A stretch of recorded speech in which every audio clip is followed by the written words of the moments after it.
¿Qué tal? Para mí es un gusto saludarles. Sean bienvenidos a una entrega más de Un Café con Quique Voz, una tertulia de campeones con gente que inspira.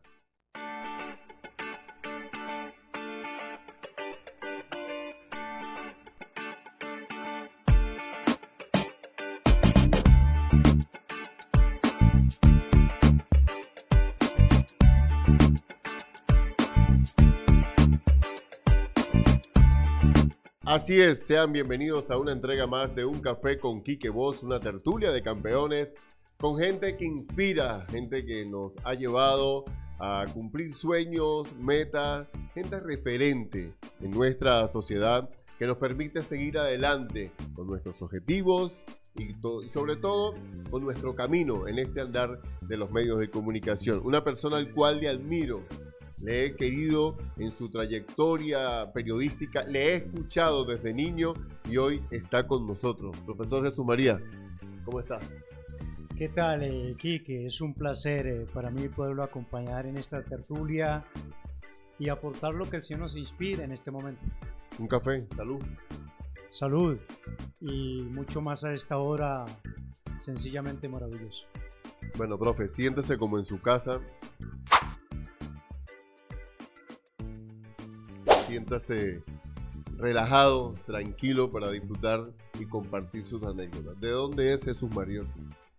Yo soy nacido en la ciudad de San Cristóbal, en el barrio La Guaira.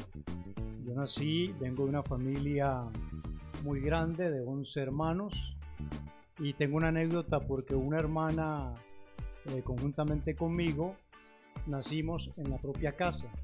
Es decir, que nuestro padre fue el partero. Y mi hermana le dice a los otros hermanos, yo estoy convencida y muy segura que soy hermana de sangre por parte de padre y madre con Jesús María porque los dos nacimos en la casa y el partero fue mi padre. Mientras que los otros pudieron haber sido cambiados. Simplemente como anécdota, nací aquí muy cerca en el barrio La Guaira, en la callejuela La Parada. Ahí nací en el año 1965. ¿Cómo fue su infancia, profe?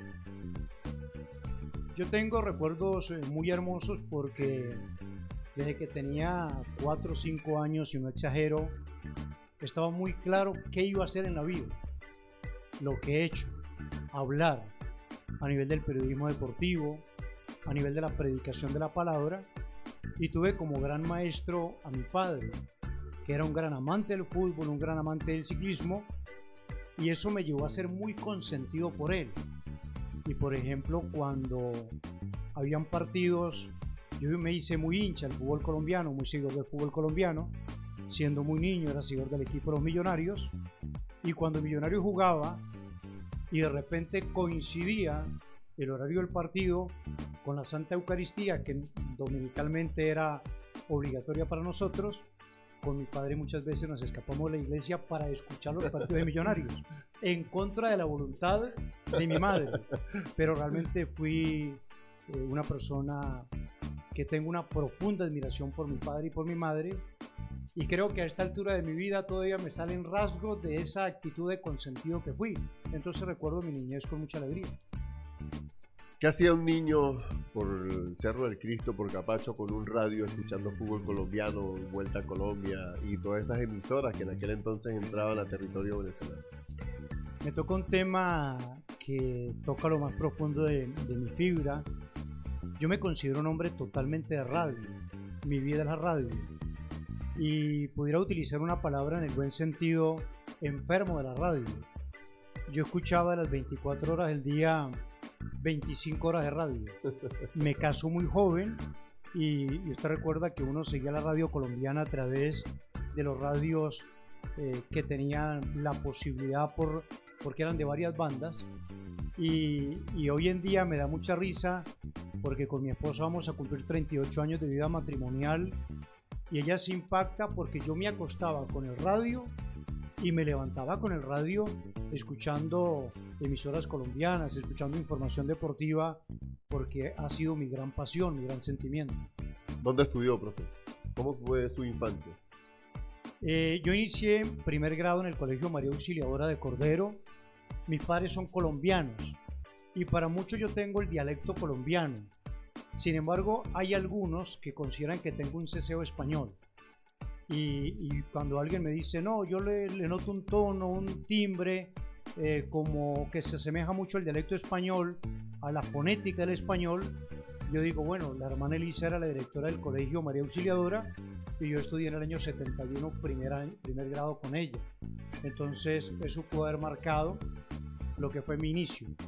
Estudié ahí hasta tercer grado, luego fui a una escuela rural en el municipio de Córdoba, posteriormente estudié bachillerato en el Liceo Monseñor Bernabé de Santa Ana, una población que amo inmensamente, y luego saqué mi carrera como licenciado en Comunicación Social en el núcleo Táchira de la Universidad de los Andes.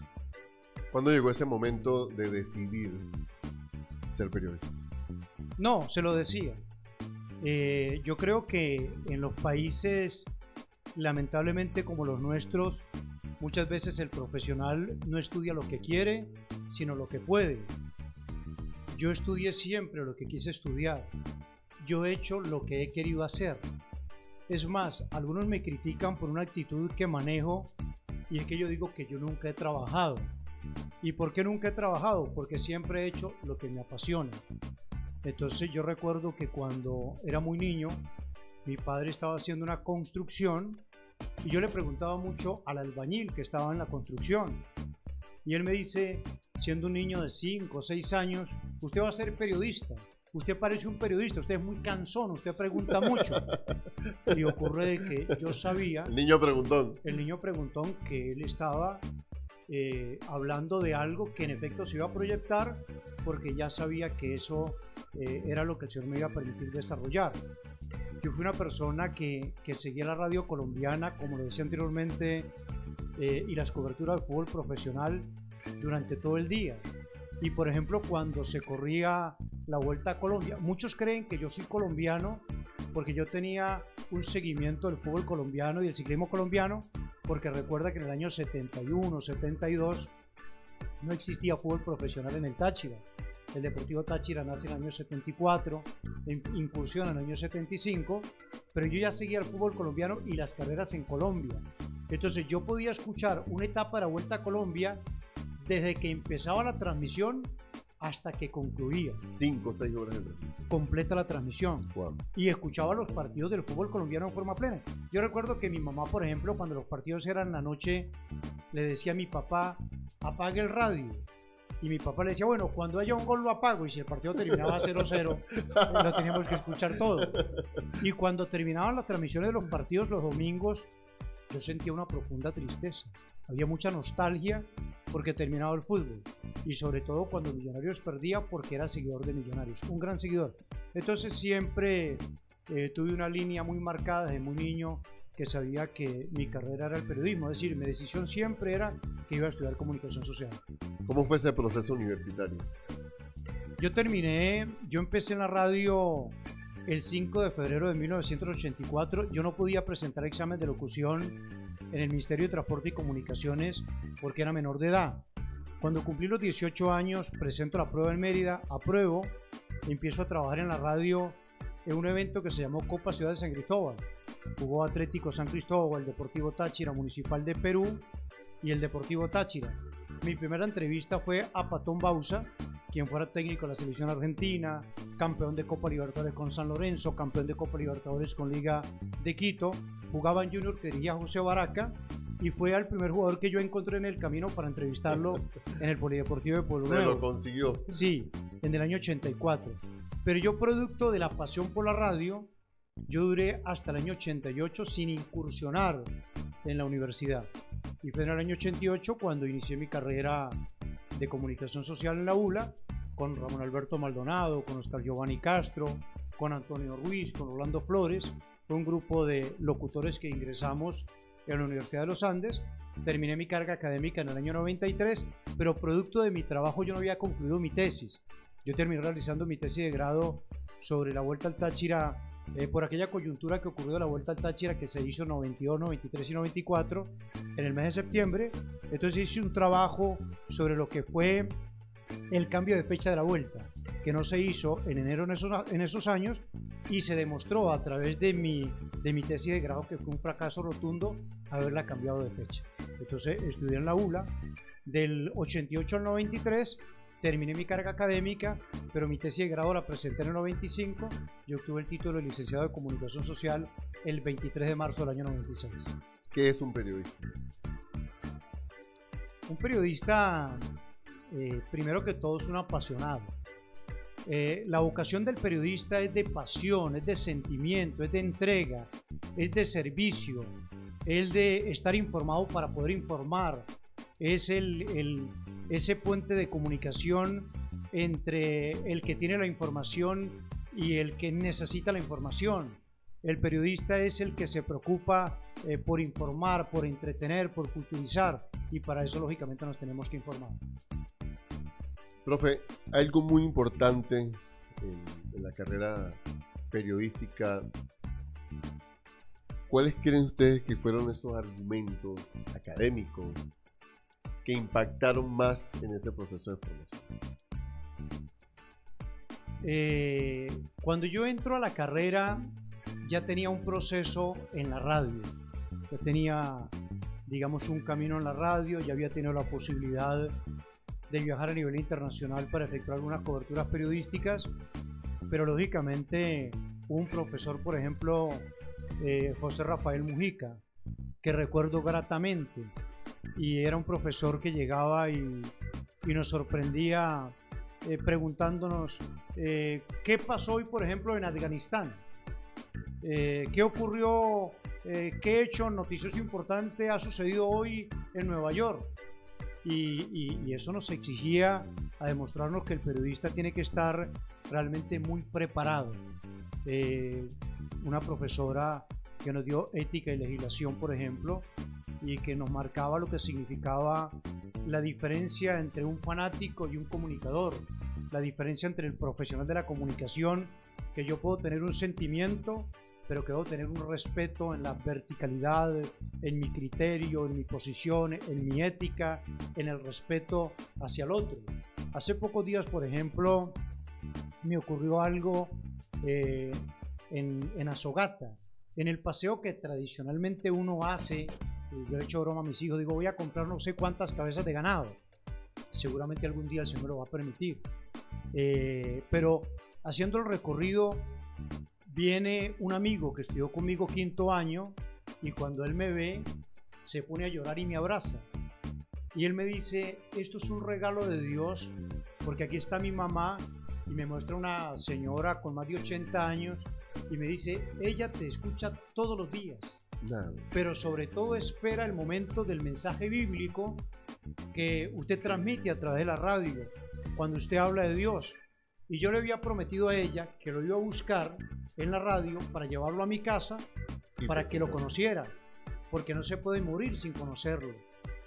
Cuando yo escucho aquello, abrazo a aquella mujer, me sensibilizo, me quebranto ante las palabras de aquel muchacho que tenía muchos años sin haberlo visto, pero entiendo lo que significa el periodismo, lo que significa la radio, el respeto hacia el oyente, el respeto hacia quien te escucha, el respeto hacia esa persona que te admira, que te sigue. Eso lógicamente lo compromete a uno mucho más. En ese momento del proceso académico como estudiante universitario, ¿quién le inspiraba? ¿Quién era ese periodista referente en la vida de ese chamo llamado Jesús María Ortiz?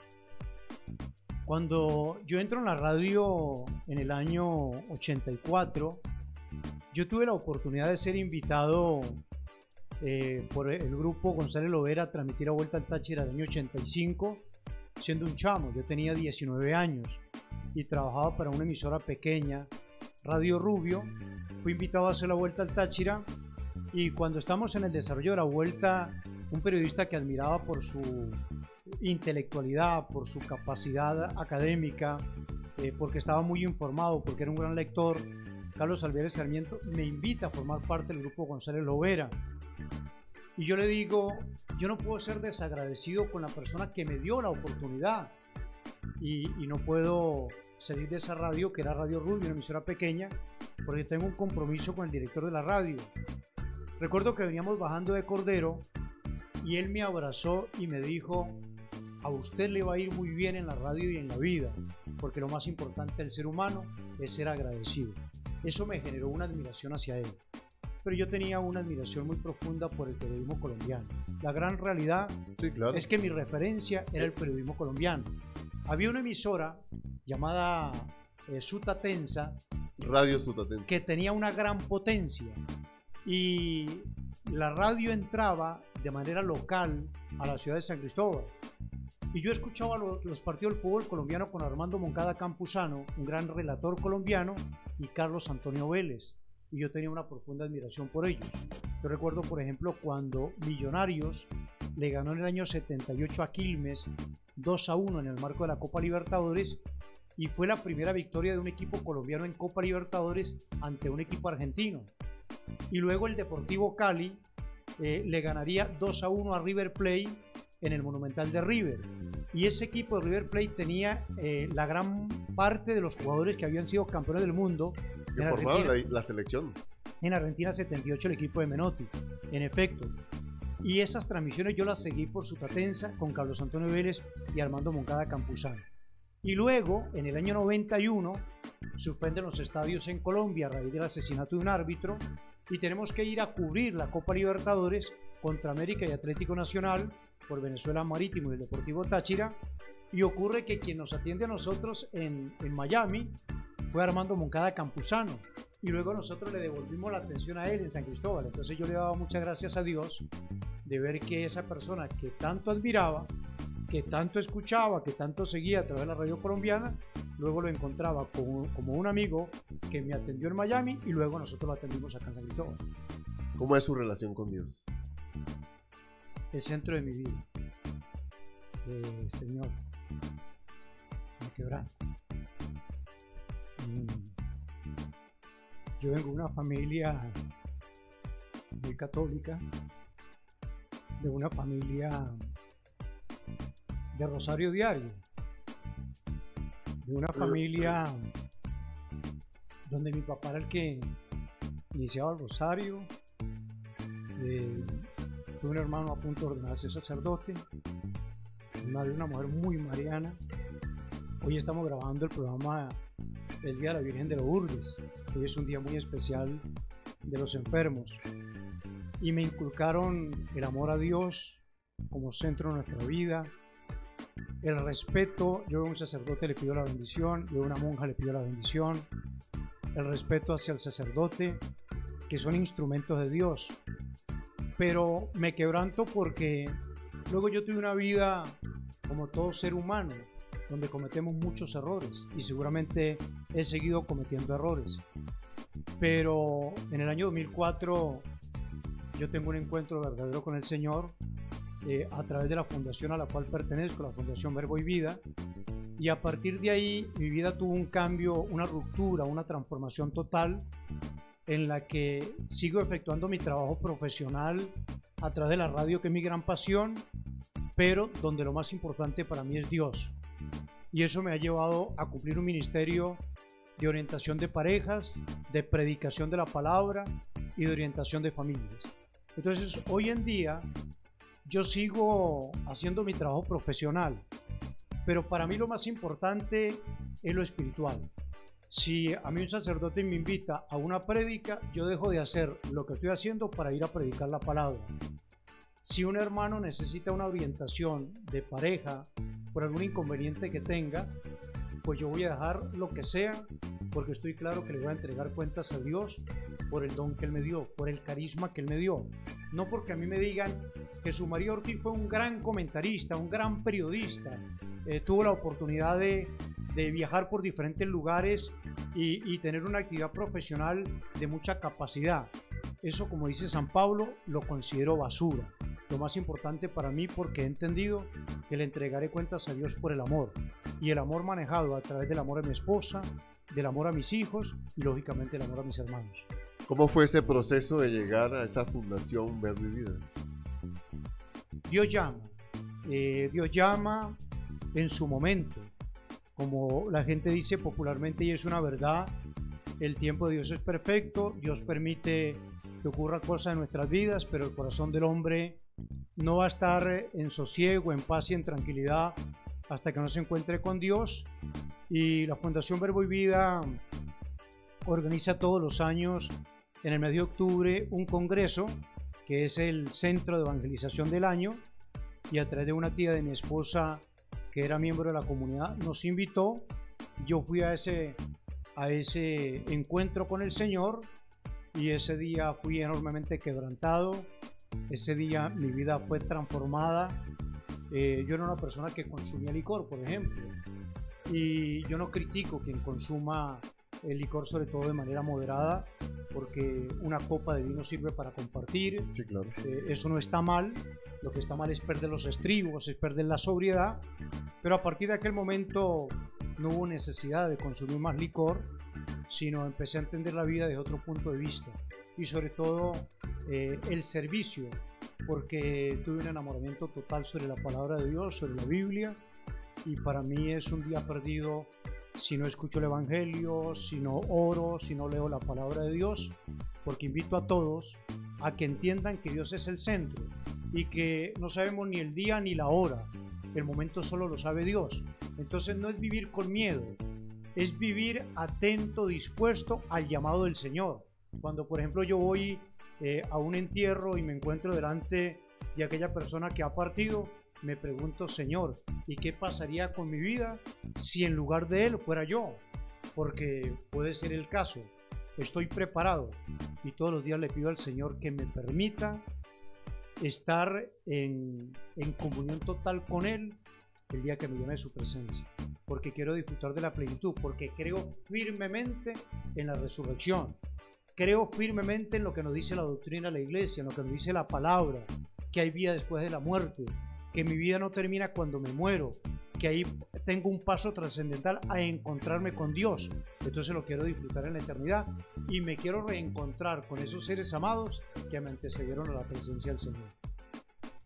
¿Qué significa la familia? La familia es todo después del Señor.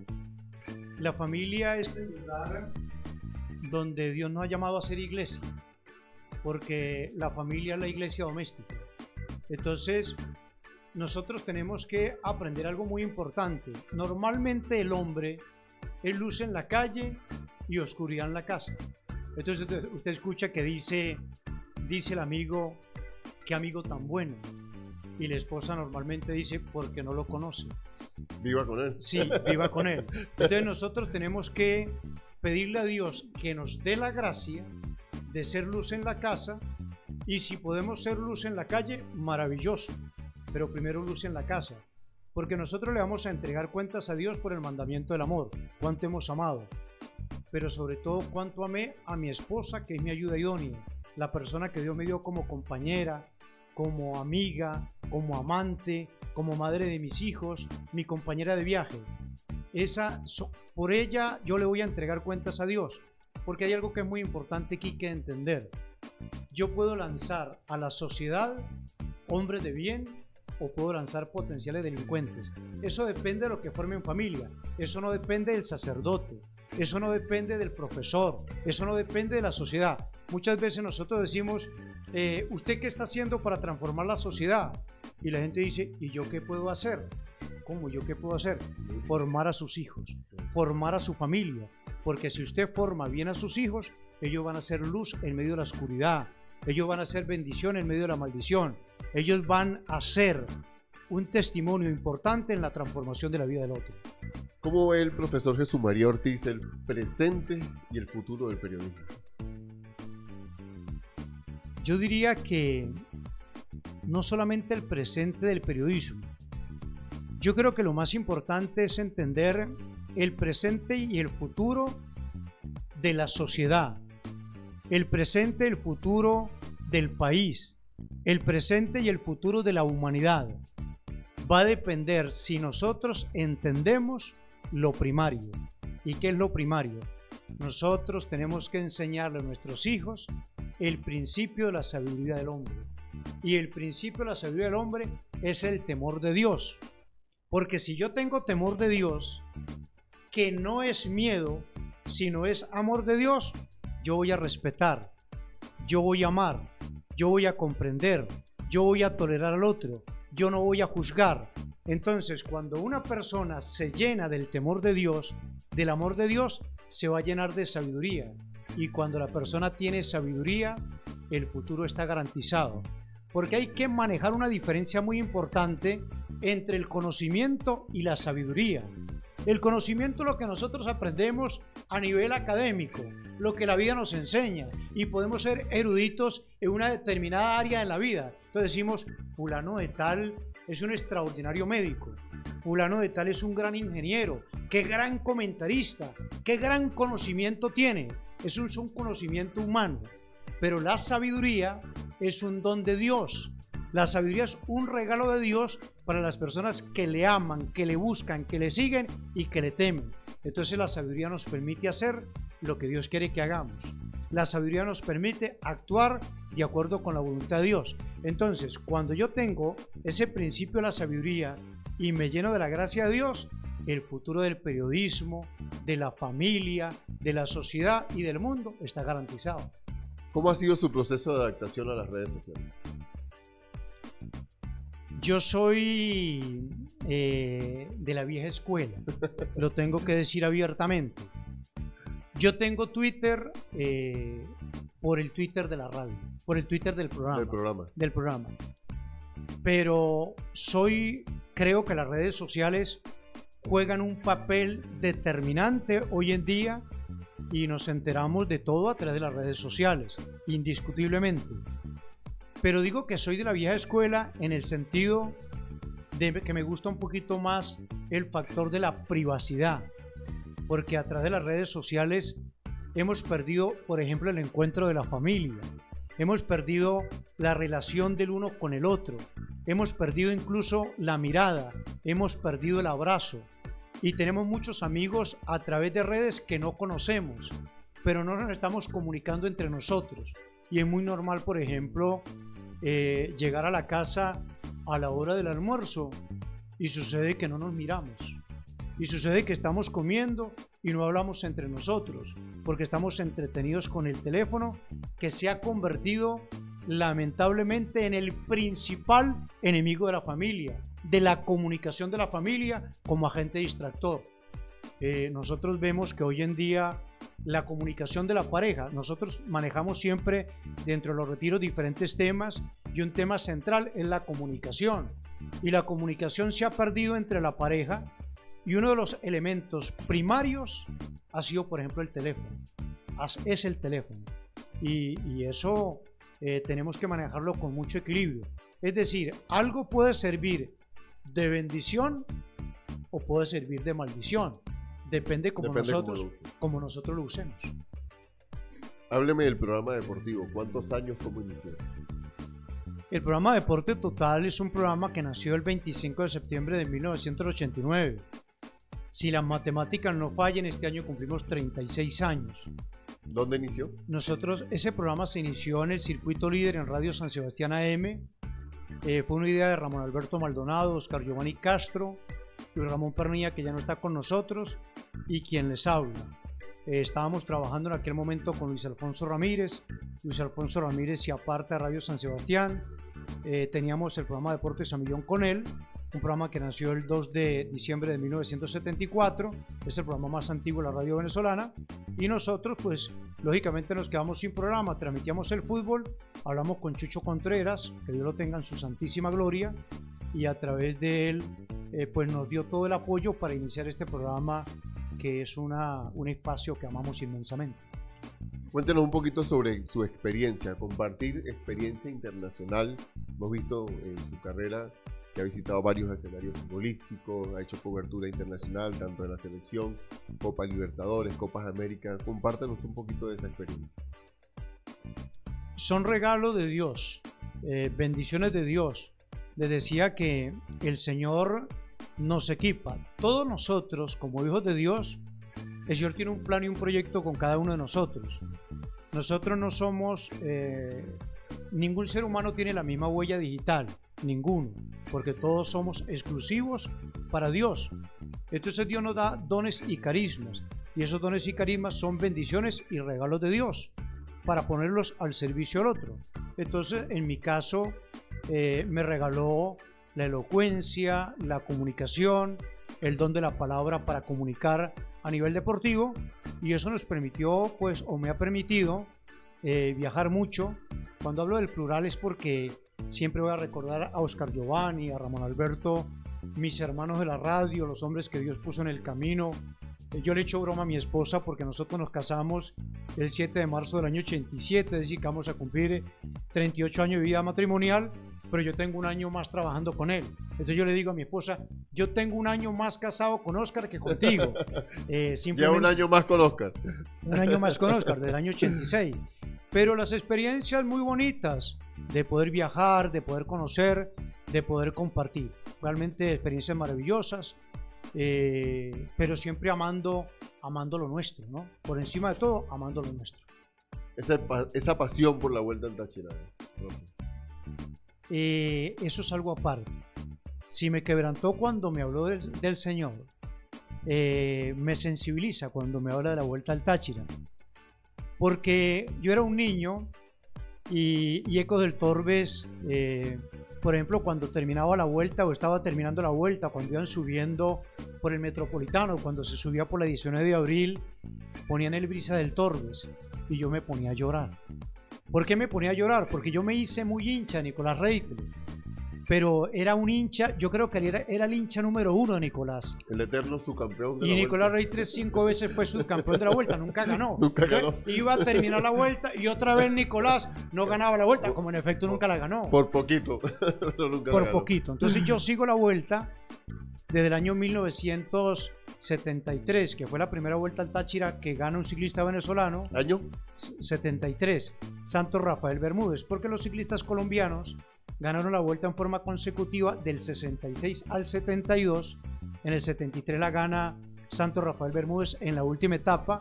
Fue un hecho muy doloroso, porque el líder de la carrera era Cirilo Correa, y la madre de Cirilo Correa se viene del estado Guárico a ver a su hijo ganar. Esa vuelta terminó en el gimnasio Herminio Gutiérrez Castro, y en la última etapa se da una volada donde se viene Juan de Dios Escobita Morales, Nicolás Reytre, que es el que gana la etapa, Santos Rafael Bermúdez, el ciclista de Anaco, y Santos le termina quitando la vuelta en la última etapa a Cirilo Correa, y la madre de Cirilo quedó como no había pueblo, quedó vestida y sin poder ver a su hijo ganar la vuelta. A partir de ahí escucho la Vuelta al Táchira, me hago super hincha de Nicolás Reytre y luego empiezo a transmitir la vuelta en el año 1985, fue mi primera vuelta, y hago mi tesis de grado de la vuelta. Entonces yo estoy involucrado en la Vuelta al Táchira en todas sus manifestaciones, aunque lo tengo que decir con mucha claridad. La vuelta ha venido perdiendo mucho colorido, primero. Y segundo elemento, como ya tengo un tema, producto de que la vida es de etapas, de capítulos, de episodios, y hay otros capítulos que están jugando para mí que son más importantes. Entonces, no es que haya perdido el amor por la vuelta, la sensibilidad por la vuelta, no, la sigo amando, pero entiendo que ya estoy en una etapa distinta de mi vida. ¿Qué consejo se le puede dar a las generaciones futuras que siguen su carrera, que le han escuchado y que hoy están emprendiendo este camino del periodismo? Lo que siempre le dije a mis hijos, lo que siempre le dije. A mis hijos yo les decía, y lo hablo todavía con ellos porque estamos conversando constantemente. Yo tengo 3 hijos, uno de 37 años, un hijo de 32 y la niña de 30. Yo digo la niña, la gente se ríe, pero sigue siendo para mí la niña. Dios me ha regalado 2 nietas, una que va a cumplir 15 años, otra que va a cumplir 10 años. Tengo una nuera que está embarazada por bendición de Dios. Y yo siempre le dije a mis hijos, ustedes tienen que ser en la vida lo que realmente les guste, lo que les llene, lo que les apasione, no lo que otros le digan que hagan. Porque yo coloco el ejemplo de un sacerdote que el padre le dijo que él quería que fuera médico y estudió medicina. Y el padre estudió medicina y cuando se graduó, cuando recibió el título, se lo entregó al papá. Y le dijo, esto es lo que usted quería, yo le entrego el título de médico. Ahora voy a estudiar lo que yo Ahora voy a hacer lo que a mí me gusta. Y se fue para el seminario y se hizo sacerdote. Y eso es una realidad. Entonces, uno no debe estudiar lo que otro dice que estudia porque le da estatus, porque le da posición social, porque puede ganar dinero. No, porque va a ser un triste médico, por ejemplo, un triste periodista. No, tiene que hacer lo que le apasione y lo que le gusta. Pero ¿cómo lo tiene que hacer? Con mucho amor, con mucho profesionalismo. Tratar de ser el mejor en lo que usted hace. A mí me marcó, por ejemplo, mi papá, que fue mi gran referente. Mi padre, por ejemplo, me decía, cuando yo me fui a casar, yo le dije a mi padre que me voy a casar y mi padre me hizo muchas preguntas y después de que me hizo muchas preguntas, él me corrió de la casa.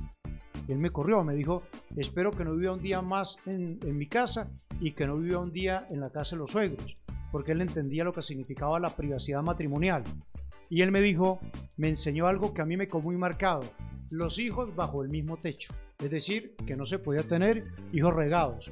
Segundo elemento, recuerde que el matrimonio es indisoluble hasta que la muerte lo separe. Y mi padre murió con 55 años, 6 meses de casado. Entonces, él tenía testimonio para poderme decir eso. Pero mi padre siempre me decía algo que es muy importante, retomando el tema del consejo a los periodistas, a las nuevas generaciones. Me decía, no se trata de destacar en una profesión donde hay muy poca gente. Se trata de ser muy bueno. Porque si esto es muy bueno, va a destacar aunque haya muchos profesionales. Entonces, no se trata de decir, no, es que en la tierra de los ciegos el tuerto es rey. No, que sea rey donde hayan muchos profesionales, pero que tenga esa capacidad para poder sobresalir en medio de tanto profesional capaz. El Deportivo Táchira es un fenómeno social arraigado en los tachirenses. ¿Cómo visualiza la relación de los tachirenses con el equipo atigrado? Yo recuerdo que en una oportunidad me hicieron una entrevista sobre ese tema y yo les decía que el primer pozo petrolero que se descubrió en Venezuela fue en La Petrolia, pero ocurre que el estado Táchira no es conocido porque en un país petrolero, de los más petroleros del mundo, el primer pozo petrolero se descubrió en nuestro estado Táchira. No, nosotros tenemos algunas referencias muy puntuales que son las que nos permiten ser conocidos a nivel internacional. Uno, la Feria Internacional de San Sebastián, sin ninguna duda. La Vuelta al Táchira en bicicleta, que nos permitió a nosotros darnos el lujo que hoy en día parece mentira. Uno le pregunta a un chamo, a un muchacho, a un chaval, como dirían los españoles, y si no conocen la historia, pues no creen. Nosotros organizamos el Campeonato del Mundo de Ciclismo el año 1977. Aquí en San Cristóbal se retiró Francesco Eddy Merckx, la máxima figura del ciclismo mundial de todos los tiempos. Aquí ganó Francesco Moser el Campeonato del Mundo profesional, Claudio Corti el Campeonato del Mundo aficionado. Aquí se retiró Daniel Morelón, ganador de 9 medallas en la velocidad olímpica. Aquí empezó su carrera Nakano, 11 veces campeón olímpico en la ciudad de San Cristóbal. Entonces realmente... Una gran cantidad de hechos. Claro, entonces nosotros tenemos un evento como la Vuelta al Táchira que marca una referencia, y el Deportivo Táchira. El Deportivo Táchira es sinónimo de gentilicio tachirense, de amor, de pasión, de reencuentro, porque ocurre un fenómeno social que es muy importante y que usted ha marcado. Y vamos a colocar una referencia dentro de la radicalidad política que hemos vivido en Venezuela en los últimos años. Nosotros vamos al estadio y ahí se olvidan diferencias políticas, sociales, económicas, ideológicas, religiosas, etc. Ahí todos tenemos una sola camiseta y una sola mirada, que es el Deportivo Táchira. Estamos disfrutando de un café con Quique Voz, una tertulia de campeones con gente que inspira, disfrutando con la presencia del profesor Jesús María Ortiz. ¿Quién lo inspira? Sin ninguna duda que Dios es mi fuente de inspiración y mi familia. El levantarme, yo le comparto lo siguiente: mis 3 hijos son casados. Entonces ellos y fueron casados por el mismo sacerdote. Entre otras cosas, un paisano de Quique, porque el sacerdote que casó a mis hijos es el padre Johnny Alberto Zambrano Montoya, que es de La Grita. Es de La Grita. Y él casó a mis 3 hijos. Y a mí me celebró los 25 años de vida matrimonial, los 36, los 37 y el próximo 7, Dios mediante, los 38. Le estamos pidiendo a Dios que nos dé vida, que le dé vida a él para que nos celebre los 50 años. Entonces yo ya estoy viviendo una luna de miel con mi esposa porque vivimos solos. Y nuestros hijos van de visita constantemente, pero nosotros estamos solos. Y cuando me despierto todos los días, ¿a quién tengo a mi lado? A mi esposa. Entonces ella es fuente de inspiración. Anoche le voy a contar algo curioso sobre esta pregunta que me hace. Nosotros dentro de la comunidad Verbo y Vida, el 19 de septiembre del año 2023, partió una de las personas más importantes de la comunidad, una mujer que amábamos inmensamente. Y el 19 de noviembre del año pasado partió su esposo. Entonces eso me ha tenido a mí muy reflexivo de entender que en cualquier momento o se va ella o me voy yo, porque esa es la vida. Y anoche reflexionaba mucho sobre eso. Y abrazaba a mi esposa y decía, tengo que abrazarla porque no sé si este será el último abrazo. Entonces, ¿qué me inspira? Lógicamente, despertarme, saber que estoy vivo, saber que tengo un Dios que me ama y que tengo una familia que con ella, por misericordia de Dios, pudimos construir. ¿Qué es tener una buena calidad de vida? Encuentro con Dios, compartir con la familia, y lo vemos haciendo deporte, lo vemos siempre en esa tertulia, pero subiendo la montaña, profe. Sí, lo que pasa es que cuando van pasando los años, nosotros vamos entendiendo qué es lo trascendental, qué es lo primario. Y el hombre muchas veces se deja llevar por el poder, por el tener y por el placer. Porque al hombre le dijeron que para ser importante hay que tener, hay que disfrutar en cosas paganas de lo que el mundo nos vende. Y cuando nosotros vamos pasando los años nos damos cuenta que, por ejemplo, lo esencial es la salud. Entonces, ¿cuánto diera, por ejemplo, un multimillonario ciego por poder ver?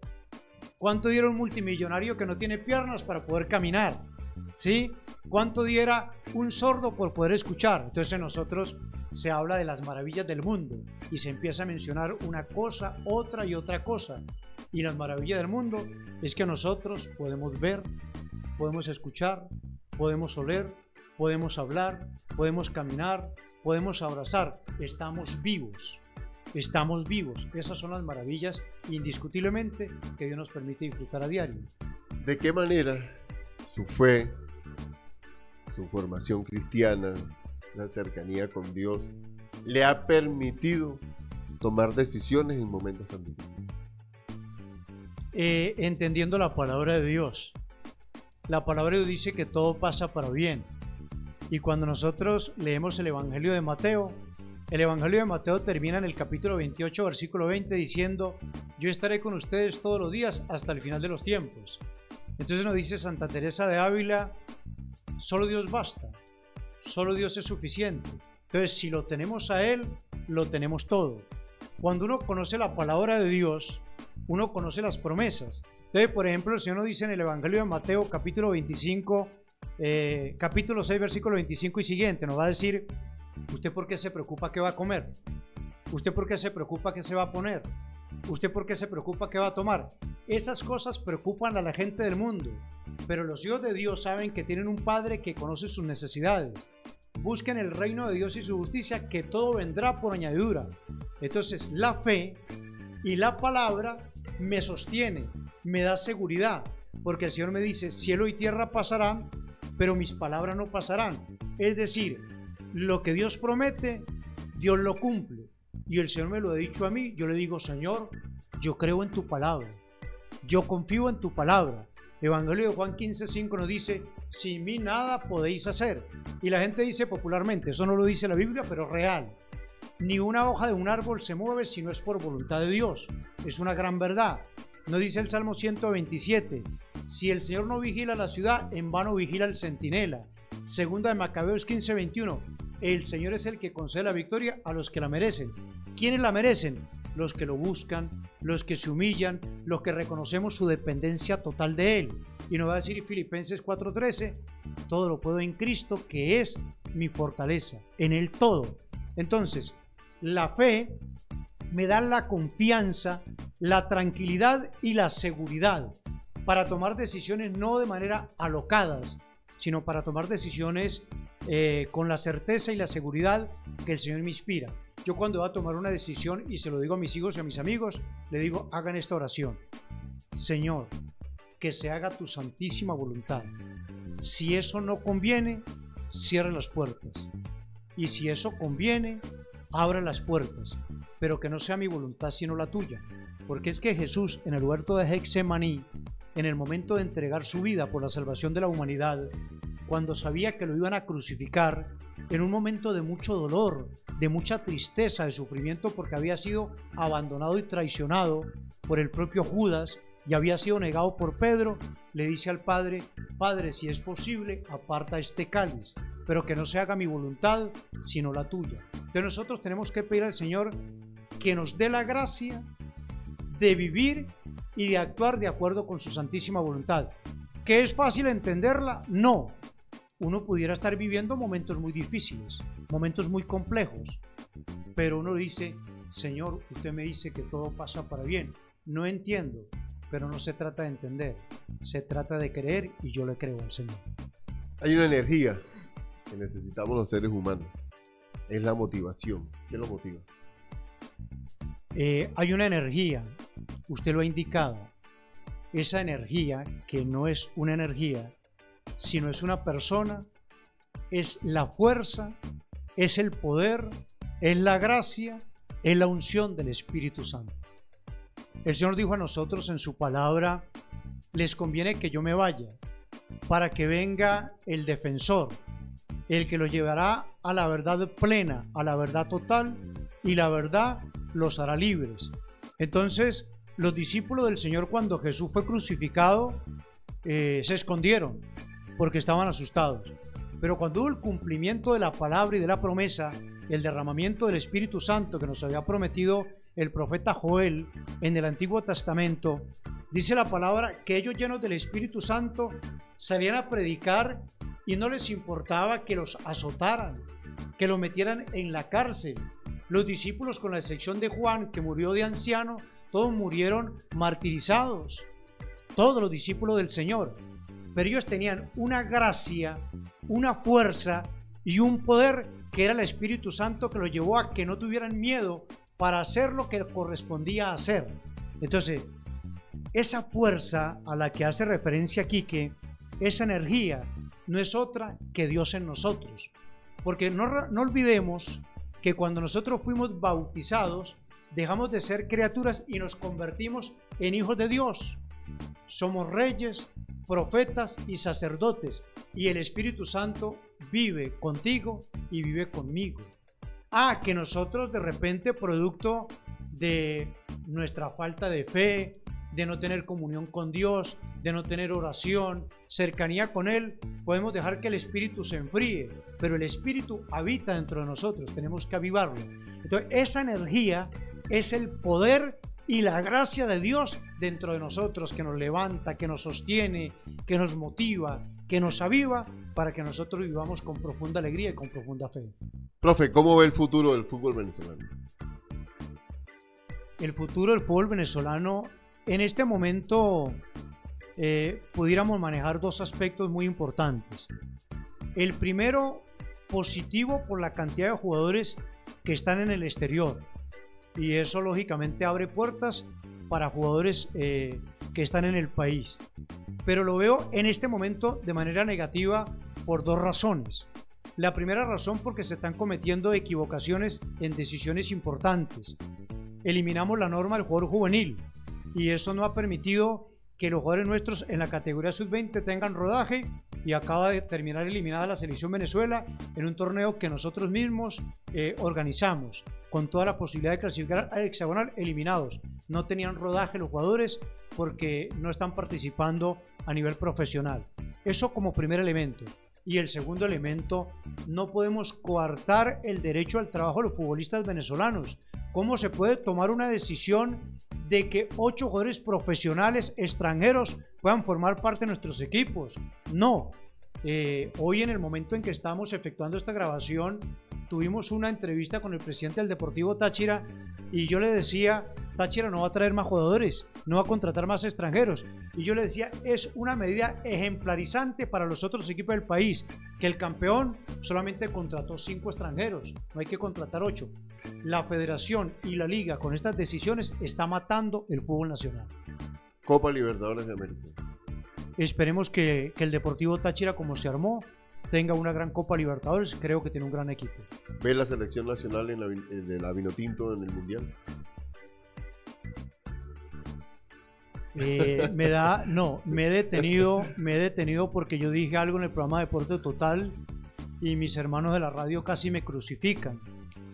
Hay una realidad. Pues. Nosotros hemos crecido mucho futbolísticamente y nos dimos el lujo en esta eliminatoria de empatarle a Brasil 2 veces, de empatarle a Argentina y de empatarle a Uruguay. Esto nunca había ocurrido en la historia de las eliminatorias.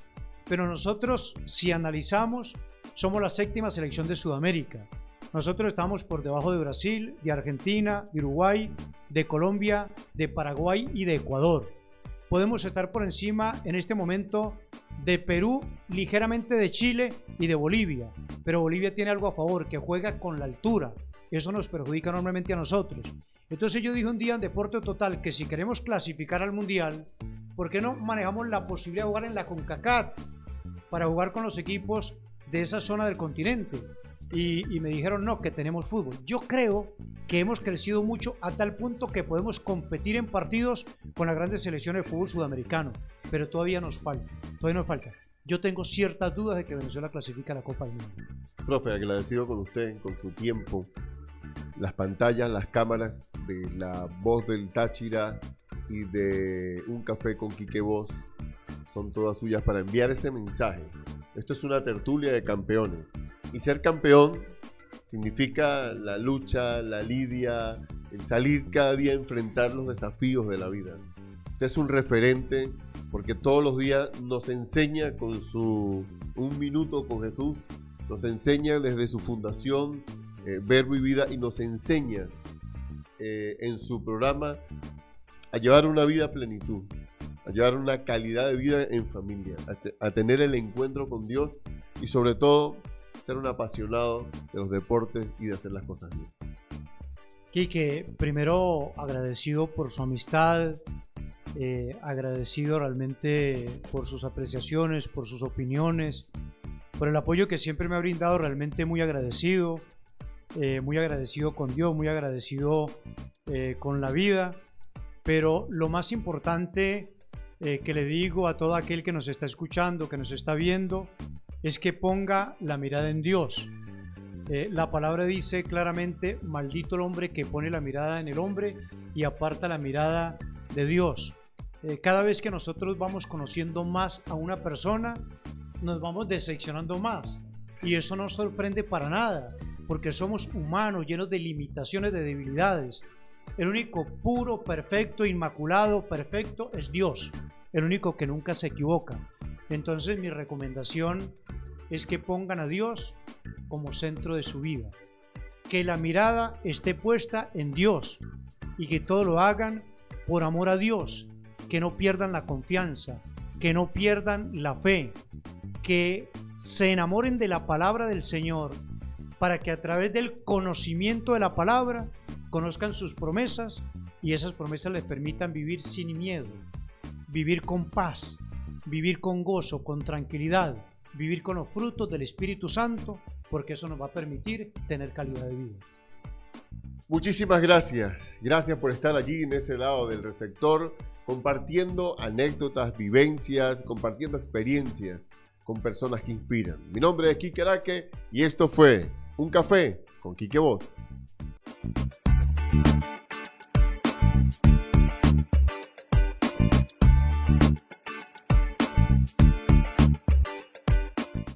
Un Café con Quique Voz. Tertulia de campeones con gente que inspira. Fue una presentación a nombre de Su Fruta sabe diferente. Avenida Principal de Las Pilas. Panadería Concord Express en el Centro Comercial La O. Clínica San Sebastián. Seriedad y responsabilidad al servicio de tu salud. DigiPrint, pura inspiración. Restaurante El Paso, descubre el sabor del desayuno andino. Octava Avenida de la Concordia. Bodegón de Rey, calidad y buenos precios. Rockstar Venezuela, prueba el verdadero sabor americano.